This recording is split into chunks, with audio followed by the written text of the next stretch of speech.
এরপরে আল্লাহ বলছেন ওয়াবতুগিয়া বিহি ওয়াজহুহু, আর আল্লাহর সন্তুষ্টি যদি তোমার ওই সালাতের মধ্যে না থাকে, হজের মধ্যে না থাকে, দান সাদাকার মধ্যে না থাকে, কোনো ইবাদতের মধ্যে, জিহাদের মধ্যে, জাকাতের মধ্যে যদি আল্লাহর সন্তুষ্টি না থাকে, ওই ইবাদত আল্লাহ কবুল করবে না।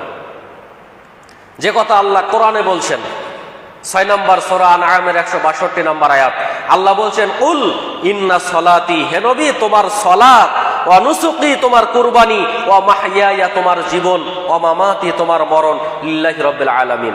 তুমি দুনিয়াতে বেঁচে আছো, বেঁচে থাকাটাও তোমাকে আল্লাহর জন্য হতে হবে।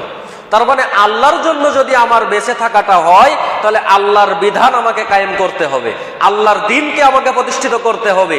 আর আল্লাহর দ্বীন প্রতিষ্ঠিত করতে গেলে আপনার আমার সালাত লাগবে, পাশাপাশি আপনার যাকাত লাগবে। এরপরে আল্লাহ বলছেন যে ওয়া মাহইয়ায়া ওয়া মামাতি, এবং তুমি যখন মারা যাবে তখন ওই মারা যাওয়াটাও যেন তোমার আল্লাহর জন্য হয়।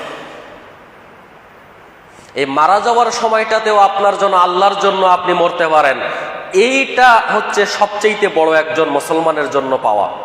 সবাই আমাদের টার্গেট, আমাদের চিন্তা, আমাদের চেতনা, আমাদের আশা, আমাদের আকাঙ্ক্ষা, আমাদের ভাবনা, আমাদের চিন্তা যে আল্লাহ মারা যাওয়ার সময় যেন কালেমাটা আমার নসিব হয়, তাই না?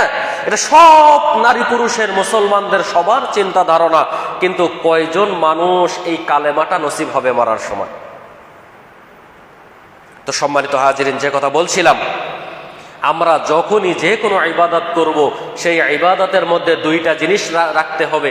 একটা হচ্ছে ইখলাসপূর্ণ, আর একটা হচ্ছে ওয়াবতুগিয়া বিহি ওয়াজহুহু। আল্লাহর সন্তুষ্টি যদি না থাকে, তাহলে ওই ইবাদত আমার কবুল হবে না। এই দুইটা জিনিস আমাকে ফলো করতে হবে। পারবো তো ইনশাআল্লাহ? আল্লাহ আমাদের তৌফিক দান করুক, বলেন আমিন।